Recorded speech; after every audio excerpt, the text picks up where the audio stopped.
kó lè jẹ̀sà ń gbọ́ àṣírí ńlá mọ́ nìyí o ọmọ mú wá sí ti gbọ̀yìn yéè lágbára ṣé wá rí àṣírí mo mú wá ohun tó yẹ kí gbogbo èèyàn olólùfẹ́ kó lè jẹ̀sà kí gbogbo èèyàn ọmọ nàìjíríà kí n mọ̀ nípa rẹ̀ ni kí àṣírí mo mú wá kò yín nípa ọ̀rọ̀ Alhaji Oriyomihamuzat yìí kí mi mú wá sí ti gbọ̀yìn o ìwọ fọ́nrán bẹ́ẹ̀ ìgbọ́rọ̀ yìí lọ nínú fọ́nrán. Falana sọ pé ọlọ́run kọ́ lọ ìjọba ló máa yọ wọ́n. Wọ́n máa yọ wọ́n ní next over the next court wọ́n máa fi wọ́n lọ́ máa bẹ́ẹ̀ wọn. Wọ́n máa lọ bẹ́ẹ̀ wọ́n máa lọ bẹ́ẹ̀ o. Ẹ mọ̀ federal pé wọ́n ti gbé kéèsì yẹn kúrò ní magistrate ó lọ sí federal. So federal yẹn wọ́n ti máa yọ wọ́n àti lọ bẹ́ẹ̀ wọn.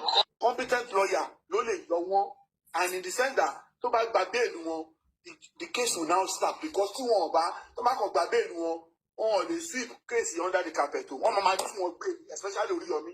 Ní September is it September wọ́n wá pè Alhaji pé ẹ ń ṣe bẹ́ẹ̀ ṣe máa ń fáwọn èèyàn ní nǹkan mọ́. Ó pé a fẹ́ give out Alhaji ní tábà mọ tí ojú òun rí lẹ́yìn kìíní yẹn kò kí ń ṣe wàhálà kékeré. Ẹni tó fẹ́ so jẹ tẹ́lẹ̀tẹ́lẹ̀ tó wá fi. Ó dá kerosene sára. Òun lọ Oriyomi they believe is an enemy to some hierarchy people in Nigeria. You understand? Yes, sir. He has stepped on so many people's toes. Yeah, the fact that he's always calling them out, exposing things. So ọ̀tá ìlú ni. So eléyìí tó ṣẹlẹ̀. Okay, Anix. It's just me sábà because pure àkóbá. And èèyàn tí wọ́n ti bí ọ̀rọ̀ orin tá a máa ń kọ ní primary school how many ìjọba ẹ̀wẹ̀kú ẹ̀wẹ̀lẹ̀ ẹni tó ti gbẹ́ tó ti dígì port lẹ́fún ẹ̀yìn kòtò lẹ́fún tó wá walk into it freely òun ni problem ẹ̀. They have been looking for so many avenues. Òun náà gbọ́dọ̀ láìkẹ́ kò lọ bá wọn fún anything kò gba contract kò ṣe anything ó jókòó sórí humanitarian job ẹ̀ tó ń ṣe àti gift táwọn èèyàn fún kò lọ bá wọn fún lẹ́nìtì kò lọ bá any politician. So all IQ ẹ̀ pọ̀. Ṣé mi pàṣẹ send letter out nsìn? Okay. Fún consulate fún àwọn tí. Táwọn ọmọ wọn ṣaláìsí rather. Táwọn ọmọ wọn ṣaláìsí. As ìjọba, you don't just pick one person and just say final nìyẹn. You need to do every other investigation that you can do. Because when you just pick one person or pick two people, and you said you are doing your investigation, which is okay, but maybe there are other channels that could be helpful. Tí ẹ bá lọ sí channel yẹn, then it's going to look as if victimize. It's going to look as if eti make up mind yín already pé àwọn tó dáràn lélẹ́yìí. Ìyẹn olólùfẹ́ Kúnlé Ìjẹ̀ṣà ọ̀rọ̀ náà ni ti gbọ́ ni nípa ọ̀rọ̀ Alhaji Oriyomihamuzat nípa ìṣẹ̀lẹ̀ ó ṣẹlẹ̀ nílùú Ìbàdàn. Àní tí a bá wí hàn yìí n tí ń bẹ nídìí ọ̀rọ̀ ojú bá a ṣe wò lọ. Ẹ gbọ́ wọ́n wà nídìí ọ̀rọ̀ ojú bá a ṣe wò lọ. Àfi k'Ọlọ́run Elédùmarè kó gba Alhaji Oriyomihamuzat. Ìwọ ọ̀rọ̀ bí ẹ ṣe lọ náà ní ẹ ṣe gbọ́ ni. Ọ̀rọ̀ tó kù síbẹ̀ o kẹ́ tó gbọ́ bí ṣe lọ.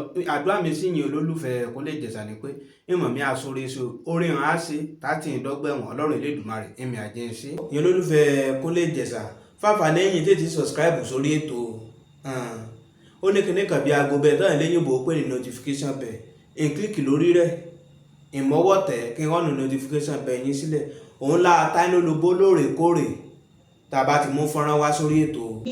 They might even have information that will tó máa yọ àwọn people nínú nǹkan tó wà. Ṣebí orí internet náà mo ti rí because èmi ò níbi kankan tí mo ti ń gbọ́ information.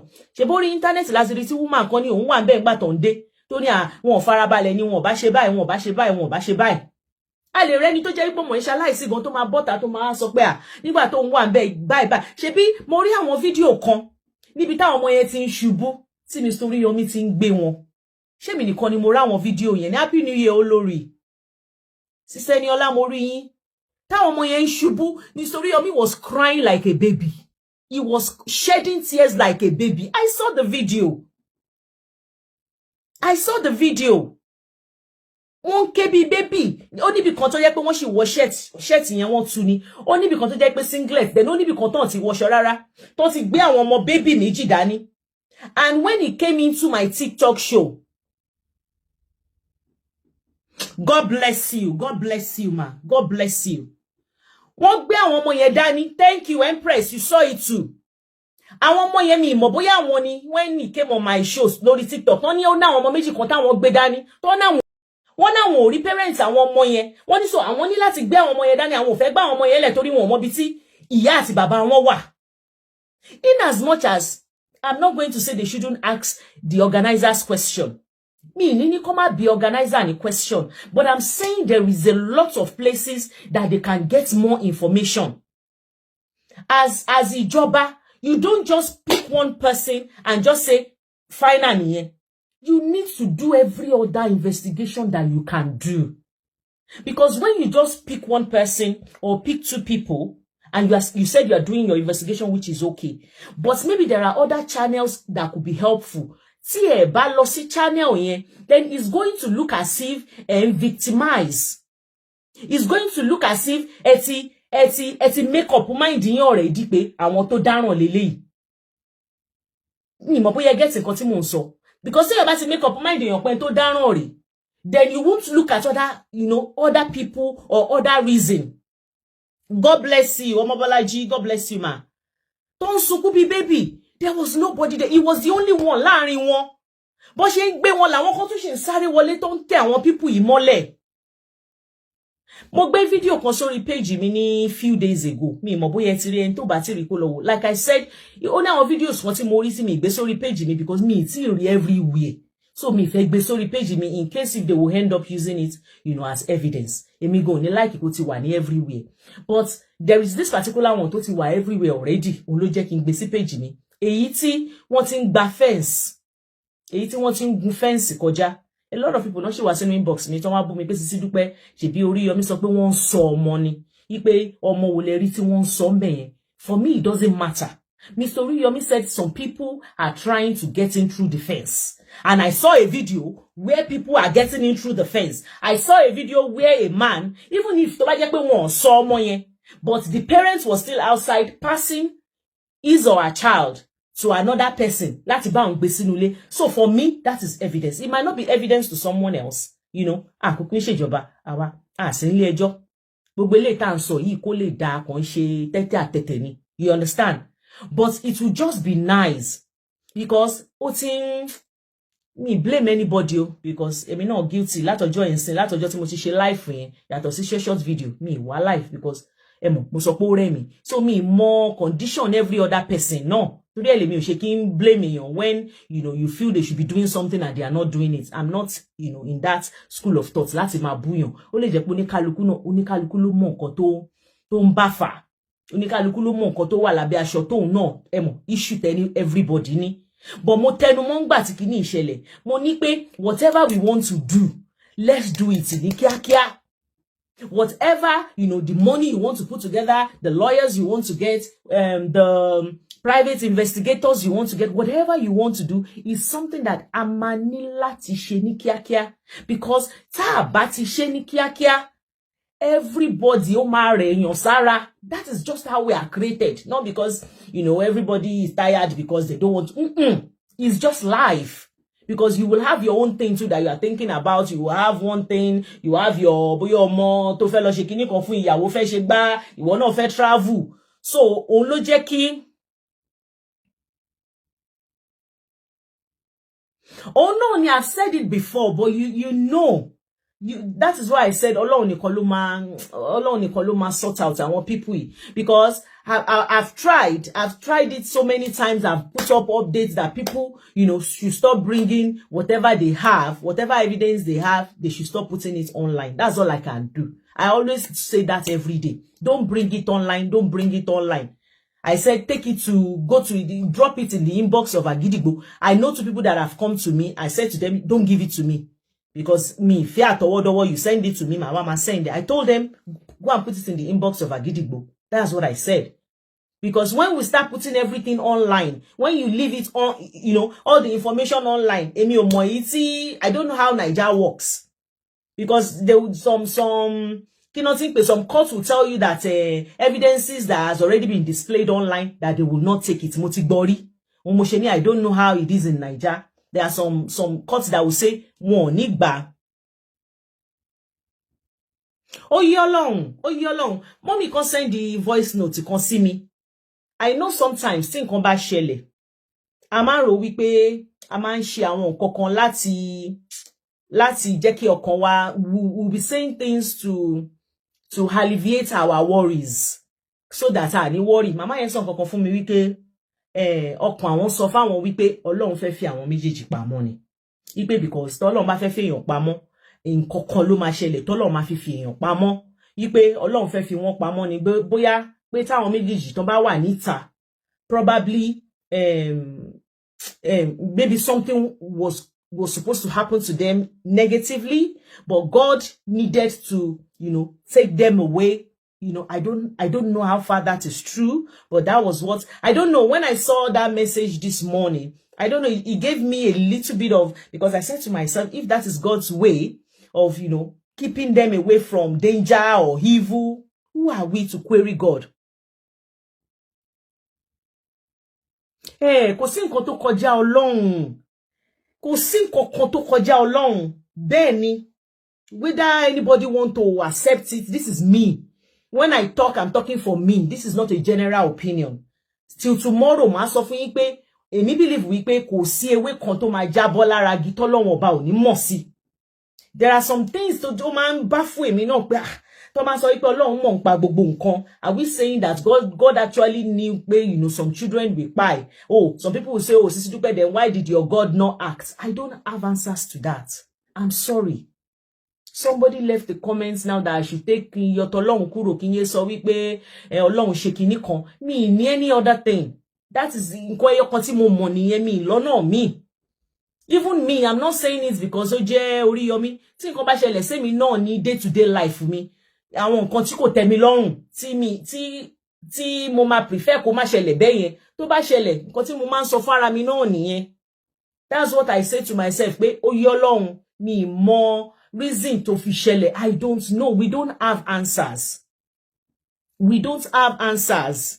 Thank you, Sister Biodun. I understand people's anger. Ẹ má ṣì mí. I understand. Even there was one of my aunties that did a show that she got a lot of negatives and people don't boo wọn tó ń ṣe. Mo fẹ́ ká mọ̀ wípé ọ̀tọ̀ọ̀tọ̀ l'Ọlọ́run dá wa. Everybody's opinion will be different.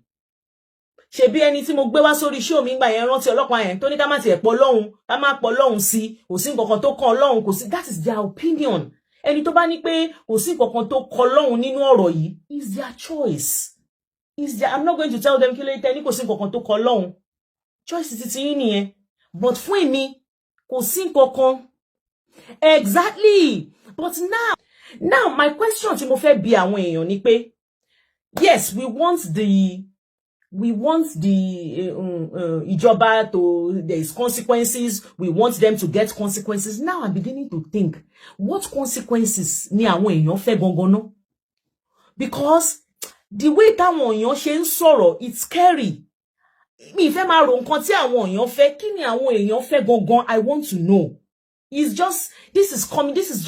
coming from a good place. I am curious. What exactly, when we are saying, oh, let them face this, let them go and face whatever they want to face, I'm asking question now. What exactly do you want them to face? Sister Aderonkemi, welcome, ma.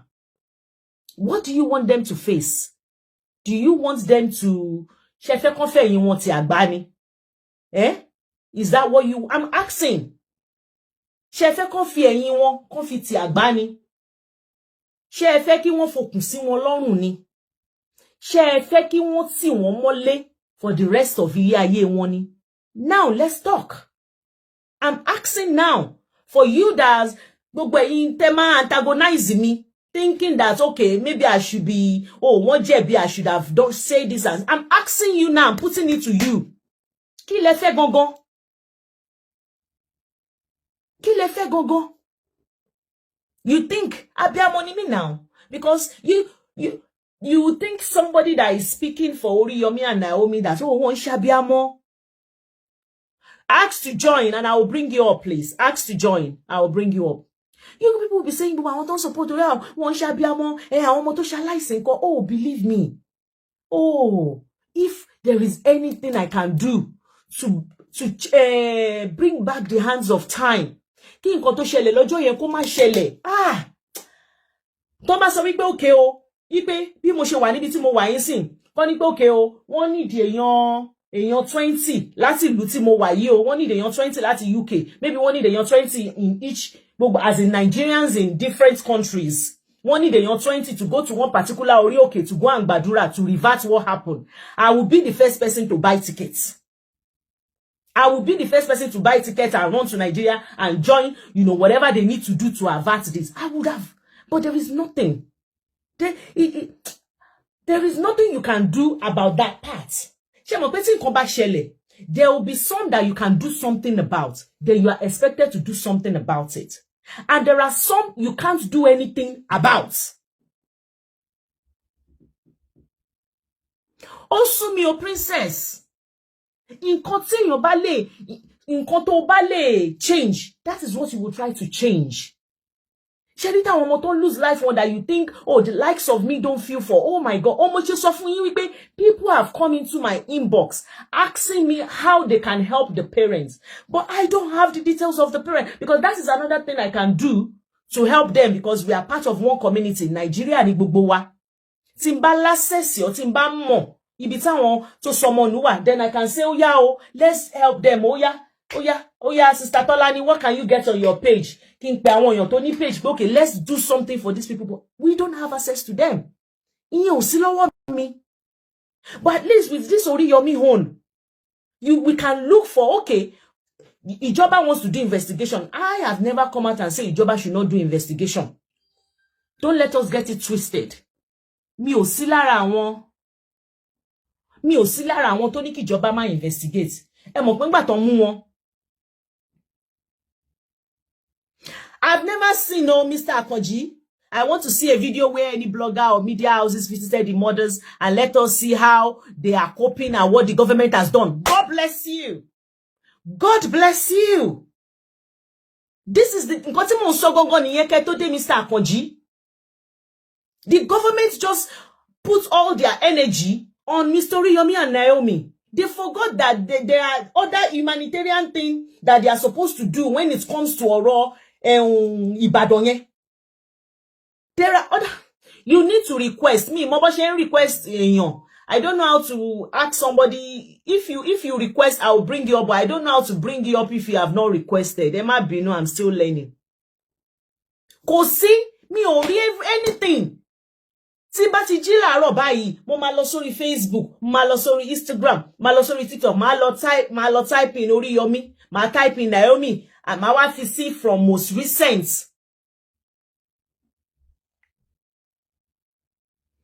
Kò possible. It is a matter of time. By tomorrow Monday, they will know their fate in getting their bails. May the soul of the departed soul rest in peace, and may God console their family in Jesus' name. Amen. Amen. Kí la tún fẹ́ ṣe? That's all I can do too. Àdúrà tí mo gbà fáwọn family nìyẹn. Ipe k'Ọlọ́run kó fún wọn ní fortitude to bear the loss. I don't care. Ẹnìkan nínú wọn bá lọ́mọ mẹ́jọ kó sọ̀kanù. Èèyàn ò lè ní nǹkan mẹ́wàá kó fẹ́ lose anything out of it at all. Consequences indeed. When there was a charity gathering a few days ago after that stampede, and the same thing almost happened again. Oh, it actually happened. They said one person, yes, in Ibadan. One hour méjì kan kán lẹ́sẹ̀, èèyàn kan pa ni. They said 2 people kán lẹ́sẹ̀.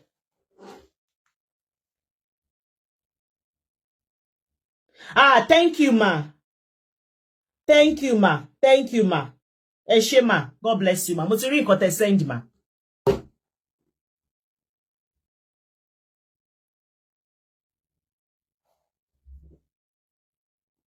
Ó ní mò ń sọ.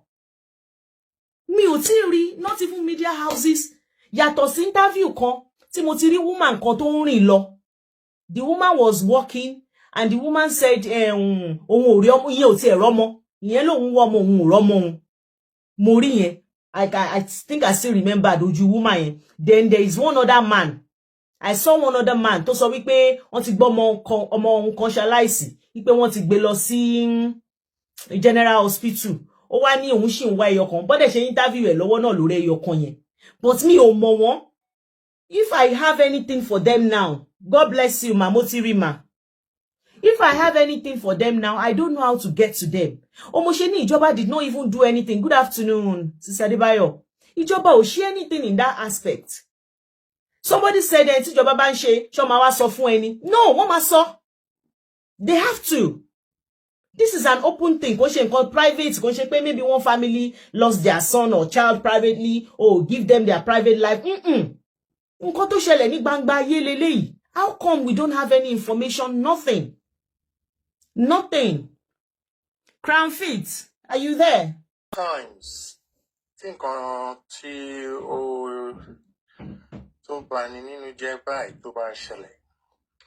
in our land, the government have always chosen to remain reactionary.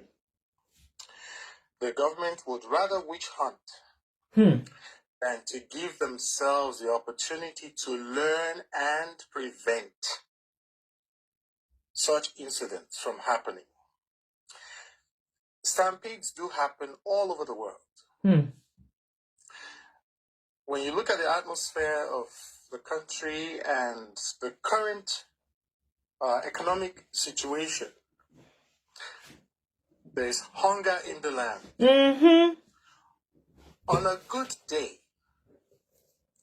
before we ran deep into the state of the really deplorable economic situation in Nigeria, where most people, the vast majority of Nigerians, are faced with poverty.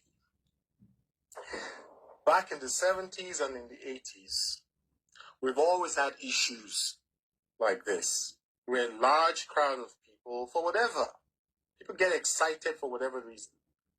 But in this case, it's more about children gathering in large numbers.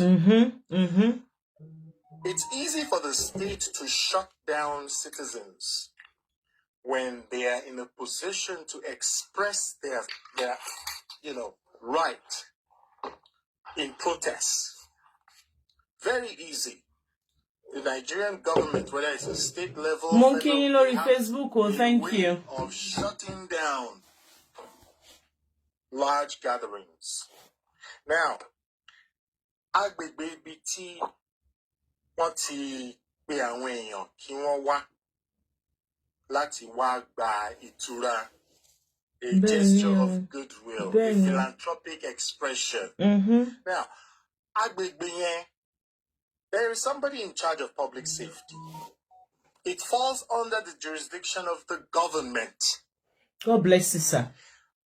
The police has a role. The commissioner has a role. Now, what has the government done? The government cannot just say they are not aware of a large gathering of 5,000 people. Yes. Whether or not permission was taken for the location, the venue, whether or not there is actual sign-off that yes, you are permitted to, to have this function hold on this day between this time and this time, whether or not that final sign-off took place or not, that is inconsequential. In a country that works, the government cannot turn a blind eye or a deaf ear. They are quite aware that there will be such a gathering. So whether the organizers were prepared, whether there is enough capacity to hold the number of people coming, there's something called, occupancy capacity.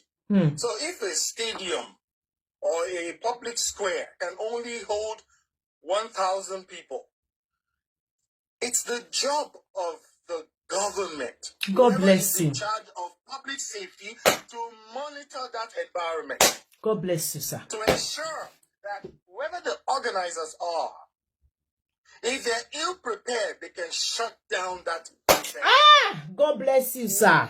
They have the tool and the resources.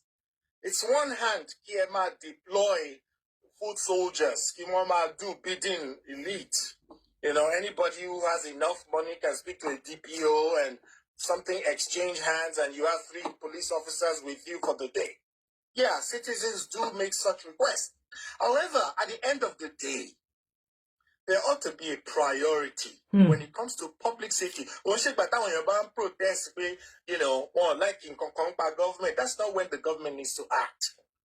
Anything that will put the lives of the citizen in danger should be a priority. So I want to know what the DPO of that area did to prevent this from happening, what the commissioner did, what everyone in charge of public safety did. I want phone call records, okay? And I want the foot soldiers, all the police officers, whose role it is to enforce the law.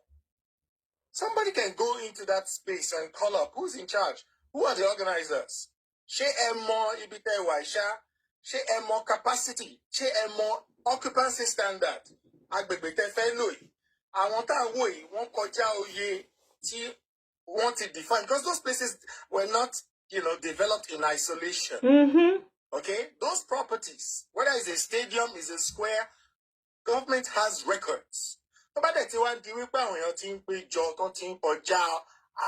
It doesn't matter any to decide lati to ribo, lati be bossy. It doesn't matter what time they arrive. It doesn't matter into for fancy.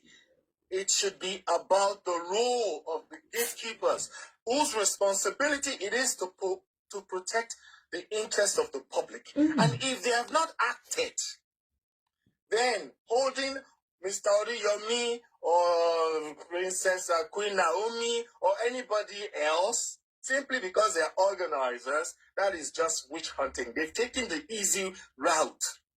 Okay? And they ought not to be in custody. Stampedes do happen. They are not a flight risk. Where are they going to go? Run to London? This type of incident is in such a huge magnitude that the Nigerian flag was supposed to be flying in half-mast. I didn't see the president come out. I didn't see the governor spend days on site trying to figure out what happened. Who is responsible. The fire department has a role to play here. The civil defense has a role to play. The city councillor has a role to play. Safety is everybody's business. It's not Oriyomi's. Yeah. Everybody, business, including everybody that was present there. The participants. Yeah. I want to lose on more. People made the wrong judgment call, but you know what? In the time of crisis, we ought to look inwards, and the goal should be about preventing this from happening again. God bless you, sir. Okay? So those who are calling for blood, who wants, they're just being overly too sensitive. It will happen again. It's not a curse. But you can pray from here till Christ comes.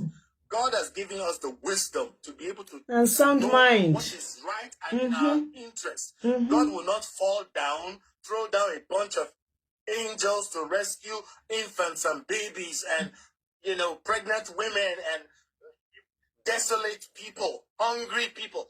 He won't do that. He has placed that responsibility in the hands of those whose affairs it is to look after the interests of the public. That's what they are paid for. That's what they were elected for. And if they chose, somebody dropped the ball, then let's talk about how we're going to prevent this. Let's bring some kind of succor into the lives of those families whose children are no more. And then start to desensitize, start to educate the public. Create an awareness. It's not about... There is no awareness. I can't even see anything that they, that they are doing, to say, okay, because of this incident, this is what and what we have put in place. Nothing. The only thing they've done is picked up Oriyomi and Naomi, and that is the end. That's the laziness of the Nigerian... That's the laziness of the Nigerian leadership structure. Point fingers, make an example, witch hunt. Somebody has to pay the price. But where is the learning opportunity here? Where is that preventative measure. If policies are outdated, things that are supposed to be in place, emergency response, if all these things are not there, government should own that. And they should not be ashamed to apologize to the citizens. Exactly. The ball on this. It's quite Sir, sad. it is only someone that accepted that they've done something wrong. Those are the people you see apologizing. You think they think they have any faults, and that is what you got on Kamila Raniye. If they are calling Oriyomi and Naomi out, who is going to call them out? Because they have a part to play that they didn't handle properly. Because like you said, if they feel that place was not going to contain the amount of people, you should have shut it down. You should have told the organizer that you can't go further. They won't argue with you. What is it that they did? They did nothing. On a good day, even when the permits are issued and the authorization is given for an event to hold, somebody is still in charge to ensure that compliance is being met. Exactly. What part has the government played in all of this? And let's stop blaming the poor families, the hungry. It's so sad. And exactly. Shifting blame. There are so many uneducated. Good evening, Mr. Kolikwe. Around. Thank you so much, man. Thank you. More appreciating you, sir. Thank you so much. God bless you. Have a lovely day. You too, sir. Thank you so much. Sherry, when I listen to this kind of submission, Sherry to shen Kamilara, because you know when somebody is speaking your mind, so I'm not crazy. So I'm not the only one that feels like this. You know, the first time ever, Timo Bosita, in Koton Kamilara ni pe ta. Ekason, ma. God bless you, ma. Nigeria. Ọlọ́run ò lè bá wa túnṣe wá fún ara wa la máa túnṣe fún ara wa. Ọlọ́run ní òun ti nínú tọ́lọ́run dá tó dáa jù láyé Nàìjíríà number 1 lágbàáyé ní gbogbo òun tọ́lọ́run dá. Ṣé wọ́n ní mo wà ní Oriyomihamuzat platform ní Amẹ́ríkà àní group àti ẹ̀mẹ́pà àti send letter out nsìn. Okay. Fún consulate fún àwọn tí òbí wọn kú. Okay. Táwọn ọmọ wọn ṣaláìsí rádà. Táwọn ọmọ wọn ṣaláìsí ó ti yé mi bẹ́ẹ̀. Ṣé rí mo ní nínú gúùpù wa ọlọ́pàá wà ń bẹ̀. Àwọn ṣẹ́mọ̀ oríṣiríṣi èèyàn ni wá tọkàn láìkí bó ṣe máa ṣe. Ní September, is it September? A wá pè Aláàjì pé ń ṣe bẹ́ẹ̀ ṣe máa ń fún àwọn èèyàn ní nǹkan mọ́. Ó pé a fẹ́ give out. Aláàjì ní tábà mọ ohun tí ojú òun rí lẹ́yìn kìíní yẹn kò kí ń ṣe wàhálà kékeré. Ní wọ́n fi ìkíní yẹn tún sọ òun lẹ́nu bí bàtẹ́ pé ṣe mọ̀ pé èyí náà tó bá wò ó dáadáa lẹ́nu bí oṣù mẹ́fà before now wípé gbogbo ìwà ń gìrì owó ti lọ sílẹ̀. He has a lot to say. Ó sọ̀rọ̀. I can't blame him. I can't blame him. Wípé òun kò tún ṣe jù bẹ́ẹ̀ lọ. Okay, ó ní care home. Nígbà kan mo ní ó dá care home yìí. Gbogbo wá sí platform wa ká mọ bí ṣe sanwó school àwọn ọmọ nílò tí ò bá fẹ́ help wọn lè help wọn. Ohun tó gbé jáde lòun ti ń ṣe for years. Àwọn ọmọ mi wà tẹ́ pé kékeré lòun tí wọ́n ti wá university nsìn. He told us. Ṣé ohun tí mo fẹ́ fàyọ ní pé wọ́n gbọ́ kíní rédíò yẹn? Wọ́n gbọ́ because tí Oriyomi bá accuse minister for marketing mi mọ bó ṣe ń pè àwọn ministers yẹn ní orí rédíò tó bá wá fẹjọ́ wọn sùn lẹ́sẹ̀kẹsẹ̀ wọ́n máa pè wọlé. Wọ́n máa ń gbọ́. Wọ́n ń gbọ́ Oriyomi dáadáa gbogbo àwọn department yẹn ló ń gbọ́ Oriyomi lẹ́sẹ̀kẹsẹ̀ wọ́n máa pè wọlé tó bá across the union wọ́n máa sáré pè wọlé pé èlò kò kí ń ṣe bẹ́ẹ̀ àti débẹ̀ àti lọ bá wọn settle ẹ̀ kọ́ máa wọrí wọ́n máa ń pè níjọ́ kan nígbà míì minister for health kìíní ó wà accuse èèyàn kan wá fẹjọ́ ẹ̀sùn wá ń sọ̀rọ̀ ní ṣókànwá wọ́n pè wọlé lórí show yẹn Níjọ́ kan sọ pé wọ́n máa ń jí mọ́tò, wọ́n máa ń gbé lọ wípé àbọ̀bọ̀ èèyàn kan ló máa ń gé mọ́tò ní Ìbàdàn tó lè sọ pé tán bá rí kíní ẹ̀ máa yẹn ó ní tí màá yẹn bá wà tó sì kọ́ máa bọ̀ kẹ́lẹ́ pé wọ́n gbọ́ immediately ṣé kọ́kọ́ I don't know bóyá program kọ́kọ́ alátẹ̀ni ká tó rí bí 15 minutes ẹ̀yìn yẹn ti dé wọ́n ní ẹni tó gé mọ́tò náà ló dé ní ìrántí orúkọ yẹn ṣẹ́mo jẹ́ the lot wọ́n gbọ́ nígbà tó ti pariwo ọ̀rọ̀ Naomi yẹn wọ́n gbọ́ wọ́n kàn gbé títí ni people are complaining pé káwọn bá lọ hospital kò sí enough doctors ẹ ṣàmárí tó bá wá síbẹ̀ sórí ọ̀dọ̀ Oríyọmí tó bá ń pariwo ọmọ àwọn kú wọn ò dá wọn lóhùn dókítà kan ó fẹ́ tàtẹ́ǹdì séyàn 30 ní ìmọ̀ London tí ọ̀rọ̀ Amẹ́ríkà lè mí gbé. Bẹ́ẹ̀ni. Ọlọ́pàá sọ fún mi wípé àti nínú pílọ̀fọ̀ wọn ní ohun tó ṣẹlẹ̀ ní ẹjọ́ tí wà gọ́lébù jù wọ́n ti gọ̀ jù. Ẹ bá mi power tap on TikTok ẹ jọ. Ó yẹ ká lọ mú ìjọba fún nǹkan tó ṣẹlẹ̀ yìí. Skúù yẹn Ìbàdàn ni mo first daughter mi mo fẹ́ mọ ní Ìbàdàn mo mọ skúù yẹn. Skúù yẹn lè gba èèyàn 15,000 tẹ́ máa ráyè jókòó. Really? Bẹ́ẹ̀ ni it's a very big school. It's a very, very big compound. Bí bá wo àwọn fídíòsì kan, mo máa rí pé wà intelligent tí mo ṣe ń pèsè ọ̀rọ̀ mo máa ń gbọ́ ọ̀rọ̀ yín dáadáa kẹ́ tó wá sórí títọ́ mi ìmọ̀ TikTok yẹn lò. Bọ́ mo wá Facebook rò pé kí n máa gbọ́ yín dáadáa. Ṣé rí wọ́n yóò tó dá sùkúù? Ọ̀tọ̀ wa tó skul yẹn ṣe wọ́n ti débẹ̀ gbẹ̀yìn nísìnyí bí bẹ́ẹ̀ tóbi ó lè ní fẹ́ǹsì. Ibẹ̀ yẹn wà secure. Lamẹ́ríkà ló máa ń pín oúnjẹ. Wọ́n máa ń pè wá pé ká wá gba nǹkan fáwọn ọmọ bóyá school supplies kìíní kan ṣé mi pé tó ń pè àti mọ̀ pé ó yẹ ká kíwù ni. Kò kí ń sọ́lọ́pàá bẹ́ẹ̀ kò sí 911 níbẹ̀ kò sí omi iléeṣẹ́ panápaná kankan bẹ́ẹ̀. Tí nǹkan bá ṣẹlẹ̀ ṣe mọ̀ tó bá ti gbọ́ láti pín nǹkan ṣẹlẹ̀ pé ọ̀kan ló kàn máa pè tí ọba ń jà nù lẹ́sìn tó máa gbé pé ẹ̀ nídìí láti pọ̀lọpọ̀ onígbọ̀n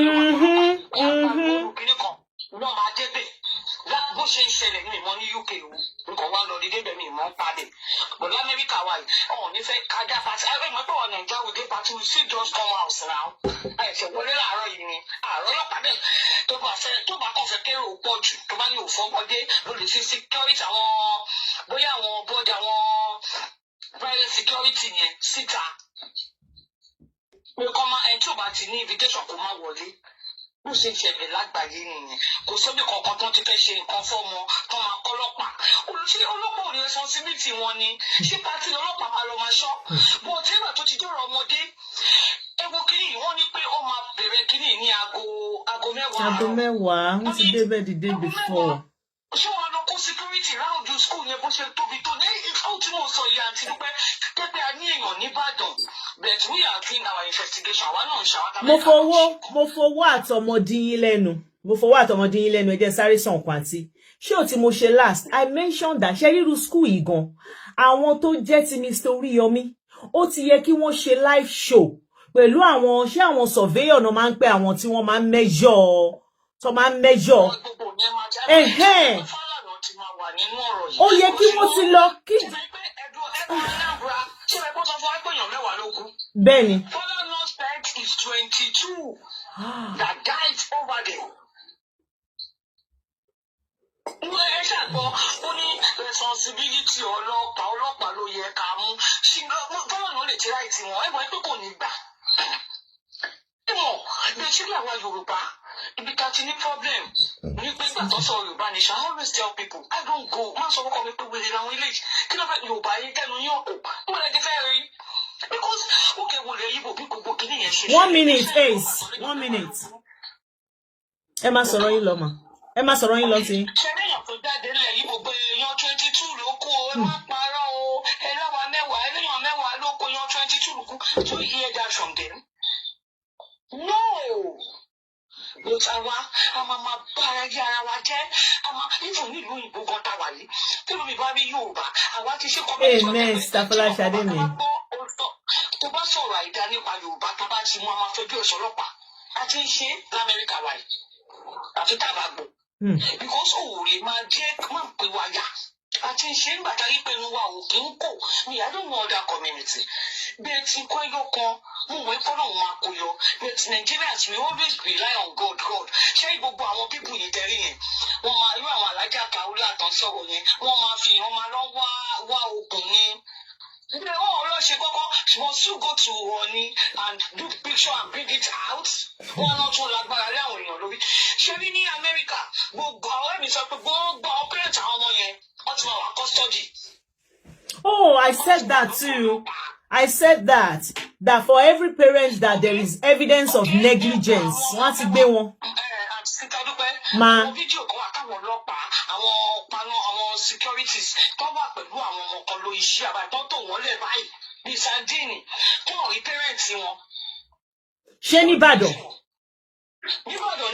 Benny, yes. Ó ní àwọn méjì kan náà tí Mr. Oriyomi gbé dání tọ́nà ọ̀rọ̀ àwọn parents wọn. Ṣé ó yẹ kí àwọn parents wá gba ọmọ yẹn lọ́wọ́ Oriyomi? Ṣé kìí ṣe ìjọba ló yẹ kó ọmọ yẹn kìí ṣe custody ló yẹ kó lọ kó wọn sí? Káwọn òbí wá ṣe wá pé wọ́n ń bo lọ́wọ́ tó fi káwọn ọmọ wá síbẹ̀ láago 2 àárọ̀ tó fi wọ́n ọmọ yẹn bẹ̀rẹ̀ tó 7 láàárọ̀ ní bẹ́ẹ̀ntì aago 9. God bless you as you power tap on TikTok. God bless you ẹ ṣé.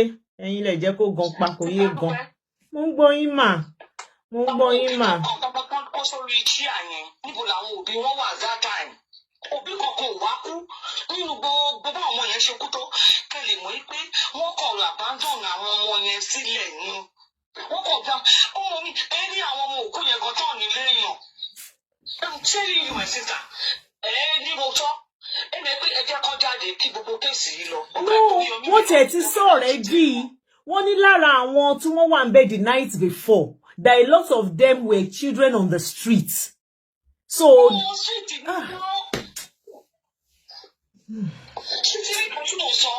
okay, ẹ lọ sí Lagos Island. Wọ́n ẹ̀sẹ̀ dé lọ́dún ni fọ́dún. Èrò wọn kò ní gbogbo CNS gbogbo gáràjì yẹn àwọn ọmọ Ìbàdàn Kwara wọn kú bẹ́ẹ̀ ẹ máa náà ọmọ ọ̀dà age ẹ wò gbàgbọ́ Ọlámídé tẹ́gbọ́n lọ́kà àwọn kéékèèké ọmọ ọdún méjì wọn lọ́mọ ọdún 10 ọmọ kìíní kan when you come to Oriyomi's platform you will see them tọ́nà máa ní ọmọ 16 years ó ti bímọ fọkùnrin méjì ọmọ méjì ọkọ 5 tó máa máa jà àwọn kìíní I told people ẹ jẹ́ ká máa advocate fún àwọn òbí kí tó aráàlú ìbò tábà lè ṣe nǹkan ká dá owó jọ ká kó wọn nurses lọ síbẹ̀ kó máa ṣe family plan fún àwọn tó máa ti rí mọ méjì ọmọ kéékèèké yẹn you just need to do. Ẹ wò ó tẹ́ bá sọ wọ́n máa hàn yín ni wọ́n máa hàn yín I said it before wọ́n máa hàn yín ni.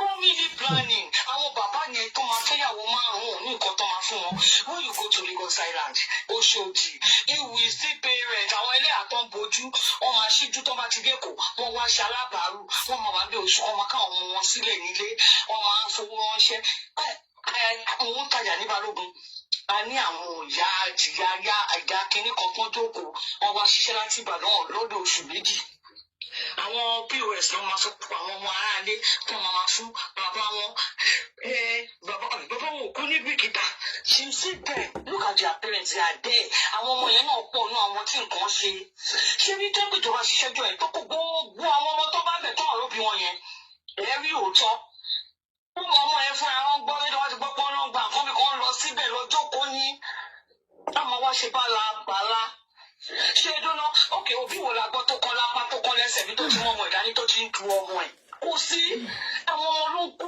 níbo làwọn parents àwọn ọmọ yìí wà kó first question tí ẹ ká kọ́ bẹ̀rẹ̀ yẹn a ti máa fi sentiment sí nǹkan àwọn kú ṣé wọ́n pa wọ́n ni where are the parents of those children when ti kìíní yẹn ṣẹlẹ̀.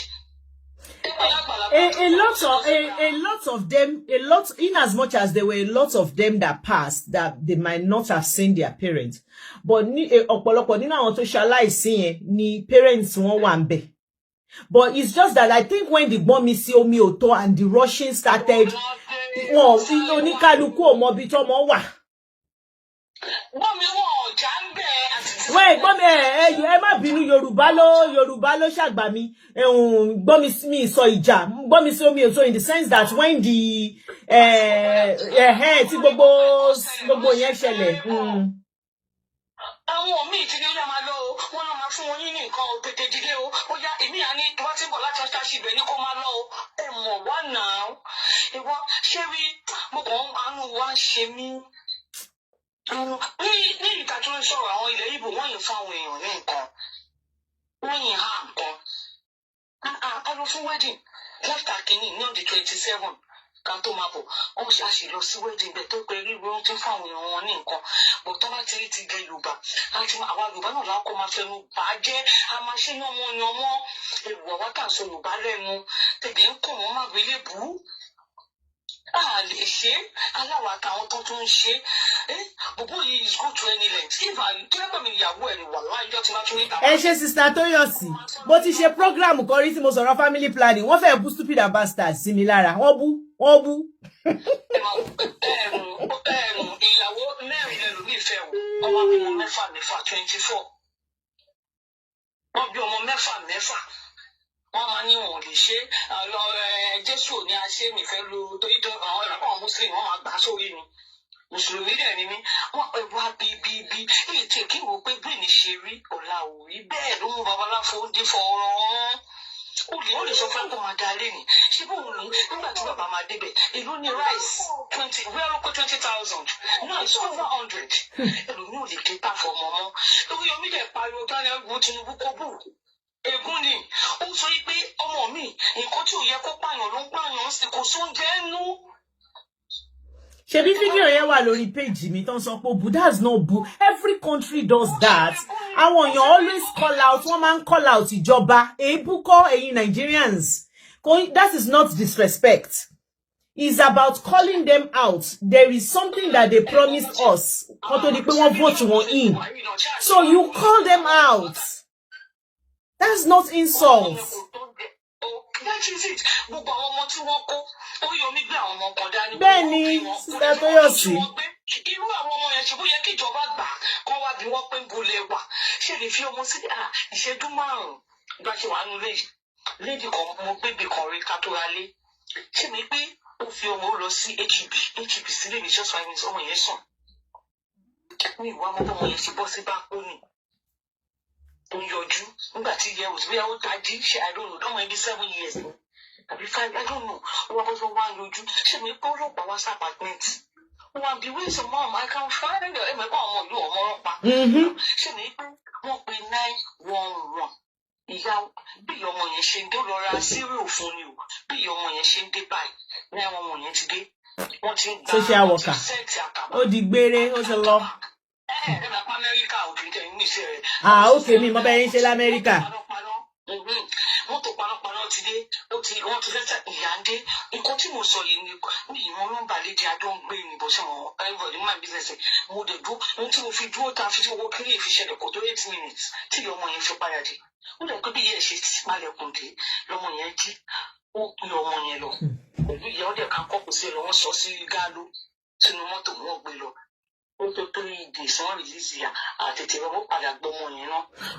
Wọ́n sì máa after much investigation.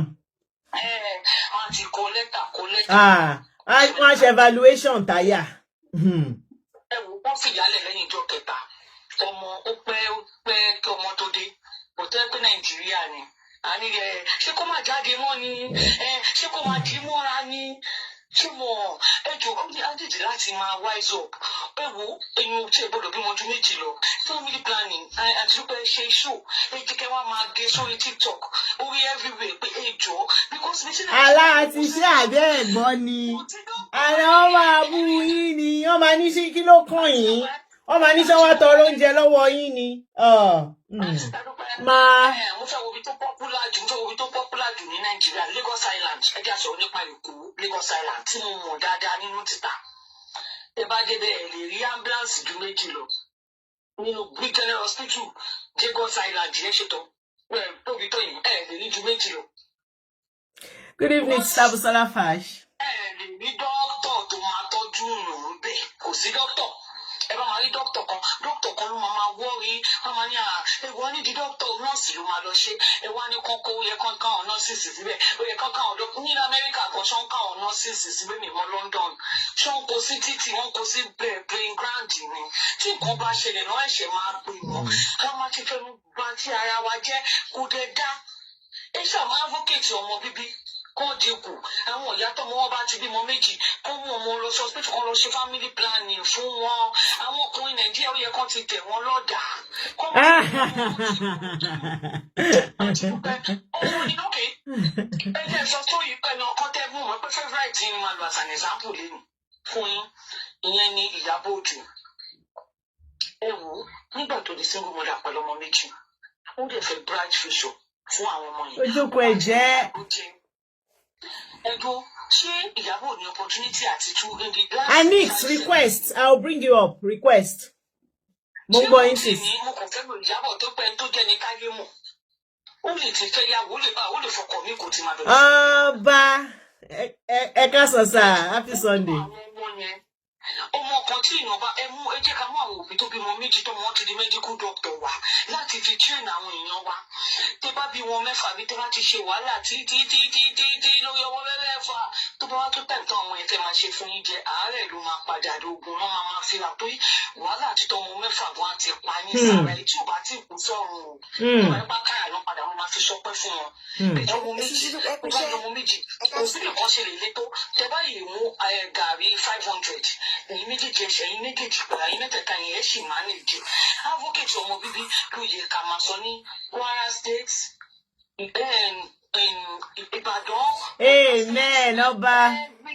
Every village ẹ̀yin ni ká máa advocate òṣèré ìtàwọn Oriyomi mo mọ̀ pé ìjọba ayọ̀ wọn àwọn náà mọ̀ bí táwọn ti Falana ti pé ọlọ́nkọlọ ìjọba ló máa yọ wọn wọ́n máa yọ wọn ní next over the next court wọ́n máa fi wọn náà máa bẹ́ẹ̀lì wọn wọ́n máa lọ bẹ́ẹ̀ wọ́n máa lọ bẹ́ẹ̀ o ẹ mọ̀ federal pé wọ́n ti gbé kéèsì yẹn kúrò ní magistrate ó lọ sí federal so federal yẹn wọ́n ti máa yẹn fún wọn àti lọ bẹ́ẹ̀ wọn because àwọn parents àwọn ọmọ yẹn kàn invite báwo làwọn ọmọ yẹn kankan ṣe kú níbo lẹ wà tẹ́lẹ̀ ò kọ́ lápá gbà tó ọmọ yẹn kàn kú tí bí ọmọ téèyàn bá mú dání tó bá wo ọmọ ẹlẹ́wọ̀n tó máa wo wàhálà lọ́ọ̀kan tó dẹ̀ ọmọ ẹ̀yà bọ́sẹ̀ gbẹ̀bí báyìí kò ṣàrí pé wọ́n gunra wọ́n bẹ̀ yẹn.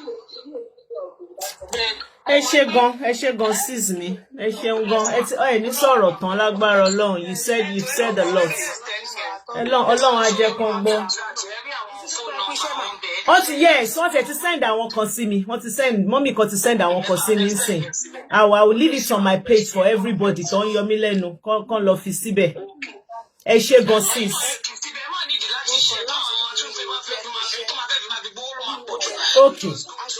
Okay all right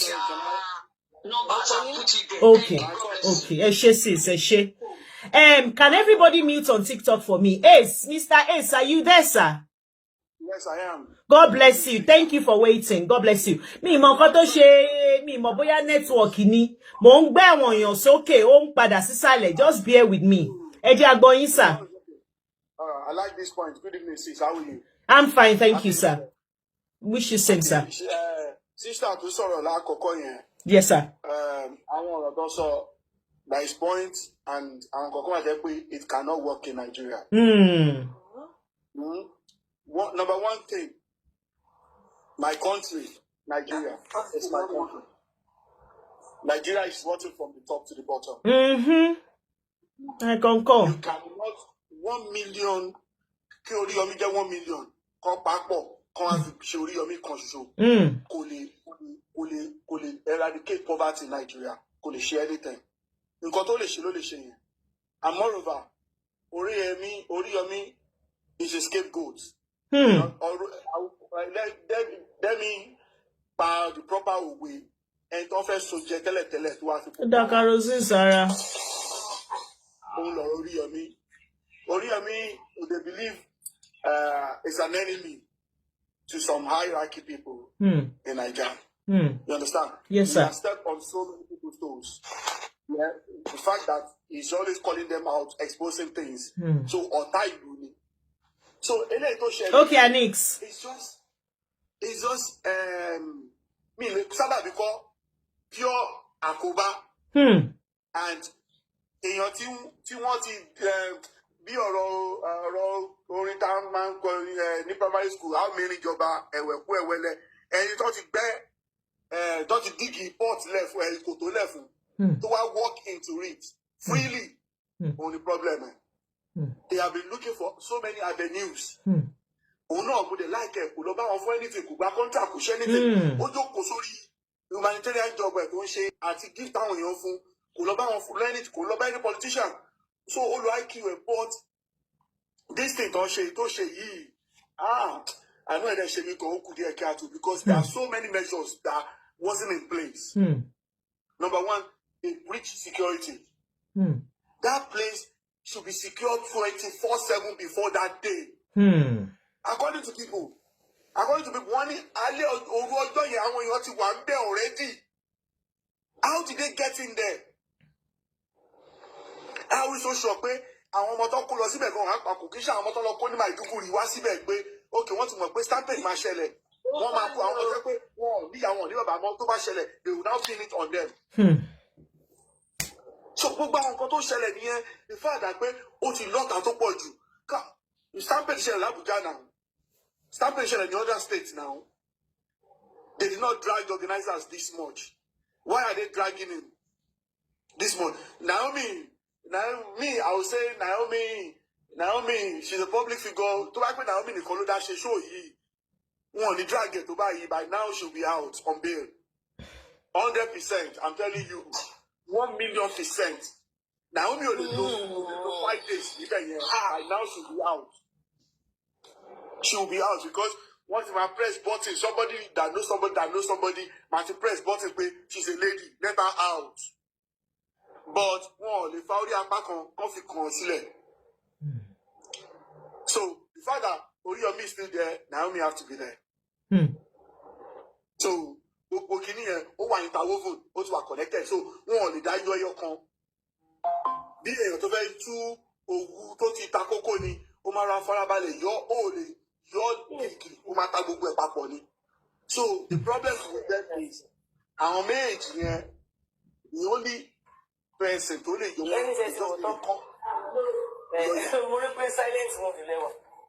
competent lawyer, and in the sense that to buy bail the case will now start because two one to back of bail on the sweep case under the carpet. One man especially Oriyomi. One man to baby. Any little thing to battle share to government or to expose anything, or my biggest again. One the commissioner of police state here, go send our boys to my big again. So what you want saying, what is the customer that died, what you want here? In the next 6 months, customer money. So the only thing they should charge them to court properly, let them go through the legal battle, people should support them. In any way, for them to win that case. If not, could he bad for in the next 6-7 months, could he bad because all my questioning, all my anything and the other lady too, they will tag her along, but on a good day, they don't really need that one because she's high profile. That's why a lot of people are saying that she's there because of Mr. Oriyomi. But believe me, I don't know what to say to that. It is what it is. She's high profile. She's high profile. And I don't want to mention it. Or wherever. Mr. Ace. Yes. I want to ask a question. So Emma Binu Timba Be. No. Please, are you in Nigeria? No, I'm in London. Thank you. Because the question that I have that I've not been able to get answers to is, because I know that there is a lot that the governments themselves need to be accountable for. So how do we get them to be accountable for their parts in this? Because it's as if they are not, they are part of this. Yes, sir. Can I answer your question? Yes, sir. The first thing I said, my country, because you do mean it. Benny. Denying, they need denying. It's a place I love so much. Yeah, I'm in and out. I don't just sit down in London.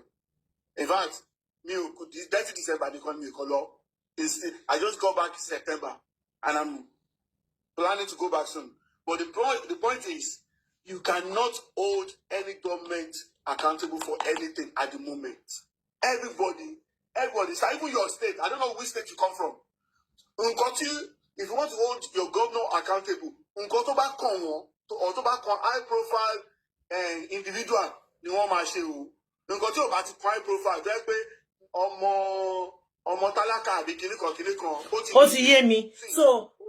so whereas Nigeria now, because in a working country, It doesn't matter who is involved.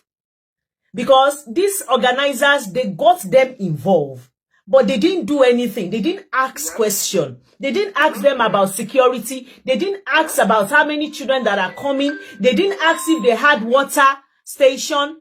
They didn't ask, what security is in place. They didn't ask if they did any risk assessments. Nothing.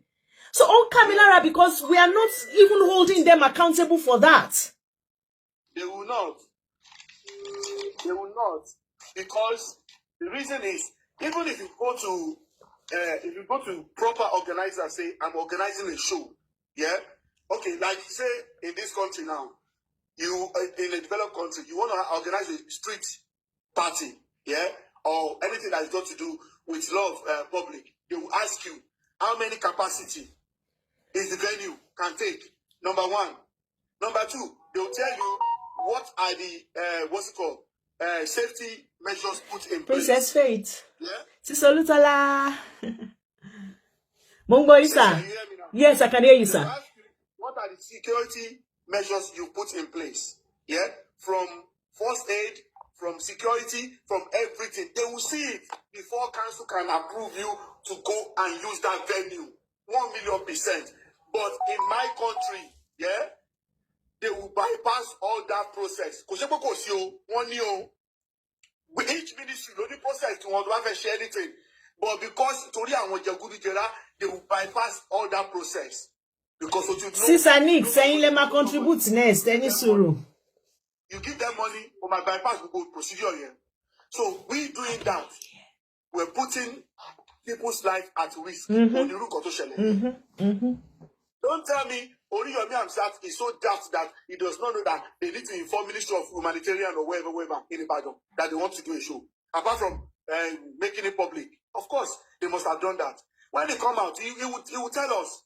He will tell us what went wrong. They must have done all that. But somebody will just say, Pata, please, on TikTok. I was like, just go and give me 250. And I'll sign the paper. Go and do whatever you want to do. And I watched one pastor recently, I think about 2 days ago or something, on Instagram or something, preaching. Omola is scary. Only our people will like everything free. Free bees. Mongba in law, Emma Sorosa. Okay. Only our people wait.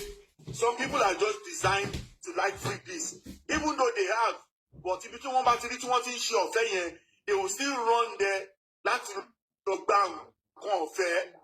Even though only why are we doing that? Why they agree the big pay? I want to need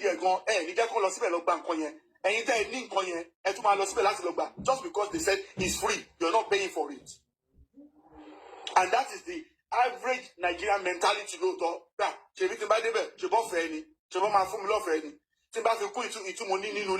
What difference does it make? And that's our problem. That is our problem. I lost the show. Because of Bata one school. So I put it on or wherever. She can take away on it. One time when you're now, but school master I want the cohesion responsibility on student to organize show. On student organize show. So problem president student union at the student union executive. I don't know the problem here. Hey, Sewon, sir. God bless you, sir. Problem with this because so much on my band student union ni poly they fẹ́ kó ṣẹlẹ̀, so I'm very careful. So you àwọn Oriyomi àti Happy New Year, sorry for Milade. Àwọn méjì they just ọkàn sábà bí yẹn kàn ṣẹlẹ̀ sí side ọ̀dọ̀ wọn ni. Àwọn gogo call the problem kìíní yẹn. Hey, Mr. Ace, I allow someone else. Thank you so much. More appreciating you. God bless you. No problem. Sister Nick, unmute yourself. Yes, Sisi Dupe. Ẹ̀yin Now, let me start from here. Okay, ma. Ká dúró ìṣẹ́jú kan fún àwọn ọmọ tí wọ́n dolóògbé.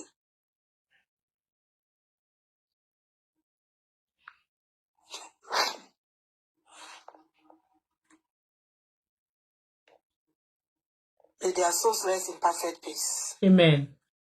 Yeah, because gbogbo wa láti sọ kíní tàn sọ kíní. Daddy yẹn sọ wípé àwọn kan lọ visit àwọn tó pàdánù ọmọ tó jẹ́ kókó tó dùn everybody. Ẹ jọ̀ọ́, ṣé wọ́n publish orúkọ àwọn wọ̀nyẹn síta? Ká mọ̀ wọ́n. I've said it too that we don't have that information. Yeah. They need to publish the names. Because I personally don't want to believe we want to numbers are mentioning. That's my own opinion. Kí yẹn kó dúró sọ́nà kan. Téèyàn kan bá ń sọ pé torí Naomi ni Oriyomi ṣe wà ńbẹ̀ àbí torí Oriyomi ni Naomi ṣe wà ńbẹ̀. Ó fẹ́ ká cancel yẹn. Bó ṣe wọ Ọlọ́run ló ń ṣe ọlá ẹ̀. In the first instance, Naomi ò dé venue yẹn. And at the time tí ìṣẹ̀lẹ̀ yẹn ṣẹlẹ̀. Bẹ́ẹ̀ni. Oriyomi dẹ̀ try best to make sure pé ó gbìyànjú láti make sure pé ìṣẹ̀lẹ̀ búburú ò ṣẹlẹ̀. Tá bá dẹ̀ máa wo kíní obìnrin kan wà ńbẹ̀ tí ò mọ Naomi tí ò mọ anybody tó grant interview.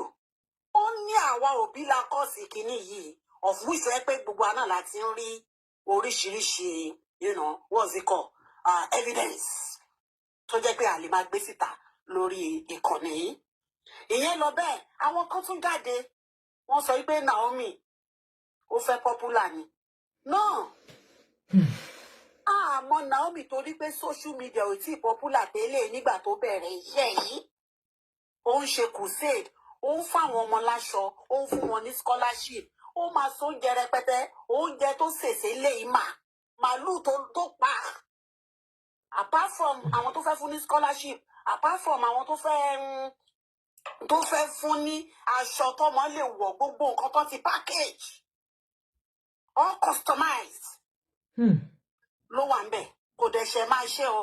Èyí tó ṣe ní ilẹ̀ Olújì, they were between 4,000 and 4,500. 4,500.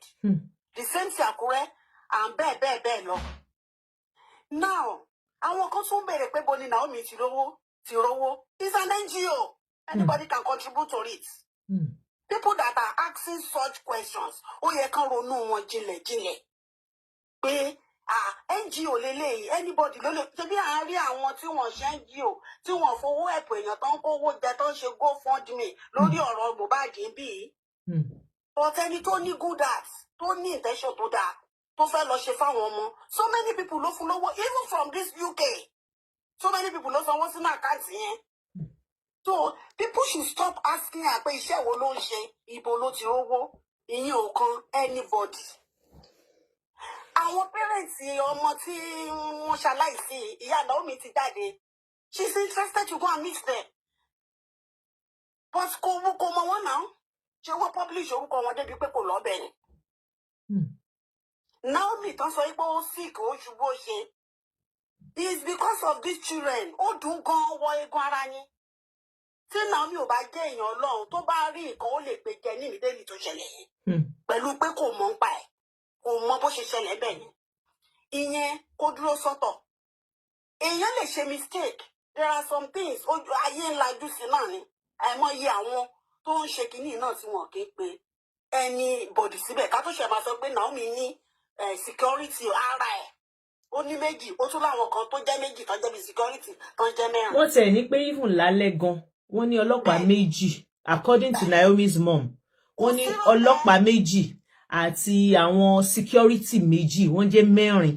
Nọ́nà wà ń bẹ all night. Wọ́n ń bẹ̀ ó tọ́ ni, ṣẹ́rí bẹ́ẹ̀ ṣe rí àwọn Naomi, ìyá ẹ̀ àti òun, wọn kì í parọ́. Bó bá ṣe rí náà ṣe máa sọ, wọ́n wà straightforward. I know them. They don't lie at all. Ẹ lè wá máa ṣe pé kò yẹ kẹ́ ṣe báyìí. Ránṣọ́tọ̀ wọn kò sí nǹkan tó wọn ní nǹkan kan tó fi ń pamọ́ bẹ́ẹ̀ ṣe rí wọn yẹn. Then ẹ̀bi ti government. Torí gbogbo wa kan sọ̀rọ̀ pé tó bá jẹ́ UK ni wọ́n á bèrè omi tán ní, wọ́n á bèrè nọ́ọ̀sì tó wà ń bẹ̀, wọ́n á bèrè dókítà tó wà ń bẹ̀. It's a festive period in Nigeria. And Nigeria is very, very sensitive now. Kíní why are everywhere? Thanks, Sister Falashade. If the Nigerian government, someone back conscious of security during this festive period, ó yẹ kí àwọn ọlọ́pàá kan wà ní àwọn area kankan tó mọ̀ pé yes, ojú wà ńbẹ̀. Especially because it's we don't even need to go and meet them. Ní backing níbi tí mò ń gbé backing níbi báyìí. Lè má rí security every time. Kò ń ṣe pé wọ́n ń ṣe anything. Sis Flaky Shiki, thank you. Tẹ́ bá rí security tó wà backing ní weekend, just weekend. Láì ṣe pé à ń ṣe pàtí à ń ṣe anything. Tó máa máa rìn lọ, tó máa máa rìn bọ̀. So, Ọlọ́run kó ṣàánú wa ni.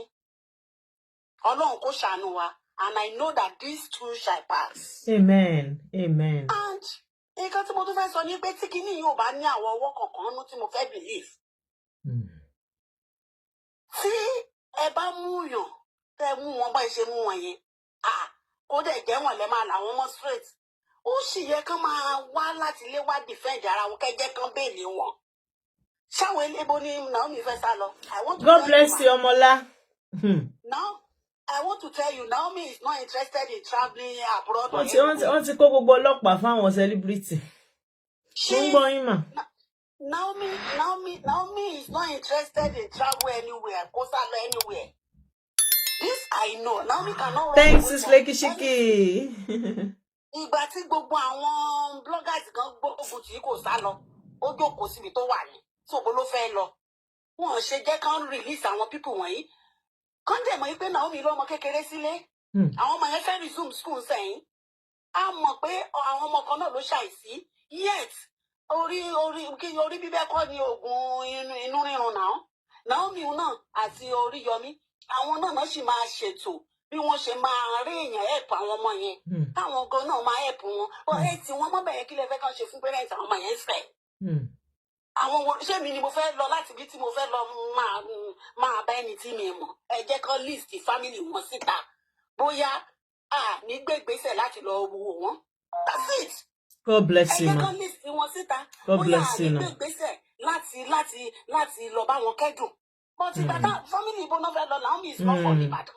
Oriyomi gan tó wá láti Ìbàdàn family mélòó ló fẹ́ mọ̀. Láì ṣe pé wọ́n publish wọn síta. And I want to believe àwọn ọmọ yẹn. Ṣé bẹ́ẹ̀ yẹn náà ṣe ń tẹ̀yàn tó máa kú náà? Ẹ jẹ́ àfihàn sílẹ̀ it has happened. Ṣáwọn ọmọ tán ní wọn ò jẹun tán ní mi nínú. Wọ́n náà ọmọ yẹn their tummy is empty. So wọ́n bá tí wọ́n báyìí, wọ́n bá gbẹ́sẹ̀ kan lé wọn báyìí. We are saying the same thing. We are saying the same thing. Now àwọn gan ti lè sick wá láti ilé. Mommy, it doesn't matter. Mo ṣe ní ṣe in as much as we want to. Sister Nix, let me quickly put this out there. Say, for lovers of Mr. Oriyomi and Naomi, when we are talking, we really need to be mindful. In as much as I know whatever we were in Seketo Sorrow saying, you said 1 minute for those kids. So I know that you have those children in mind. I know that you cannot be happy that happened. But we need to be mindful of our utterances. Because believe me, like uncle tí ó kọ́kọ́ sọ̀rọ̀ yẹn tán sọ. Ẹ mọ̀ pé mi lè rí gbogbo nǹkan sórí social media. But bí uncle yẹn ṣe ń sọ̀rọ̀, they were sending me some things that I will look at when I finish. Wọ́n ti fẹ́ máa sọ kíní ìdí.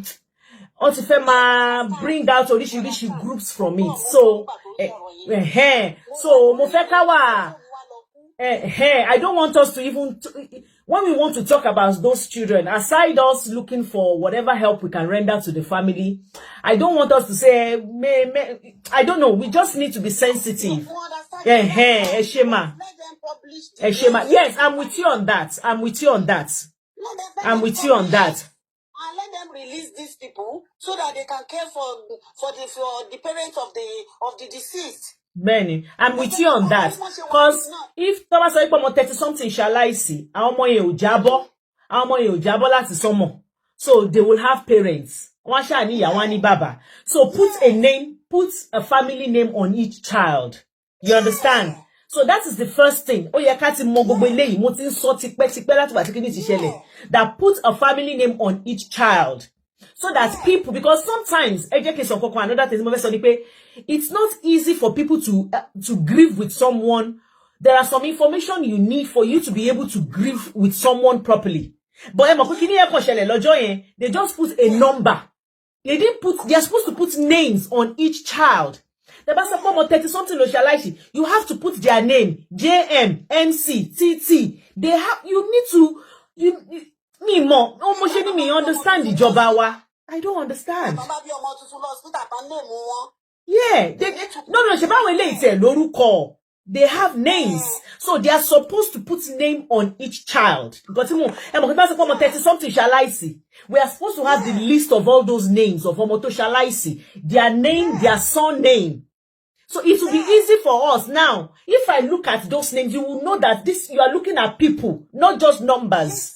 Right now, they make them look like numbers because they didn't put a name on them. So they are like numbers. So people will be able to sympathize with them properly. And they are supposed to get them. Bí mo ṣe wọlé ló yẹ kí mi kí bọ ọ̀rọ̀ ló ká mi lára mo kí gbogbo yín olólùfẹ́ Kúnlé Ìjẹ̀ṣà káàkiri àgbáyé níbikíbi tẹ́yin tí ń wò mí mo kọ́kùnrin mo kóbìnrin mo kọ́mọdé mo mọ̀ ká àgbàlagbà lágbára Ọlọ́run Elédùmarè ojú tẹ́yin fi ń wò mí bí iye ojú náà mi àfọ́ etí tẹ́yin fi ń gbọ́ mi etí náà mi àdí orere bí iye létí yẹn mi àgbọ́ ń gbọ́ yín ara mi mo yí kí mi mú wá sí ti gbọ́ yín rè bí bá tún ṣe lọ màá jẹ́ kí n àgbọ́.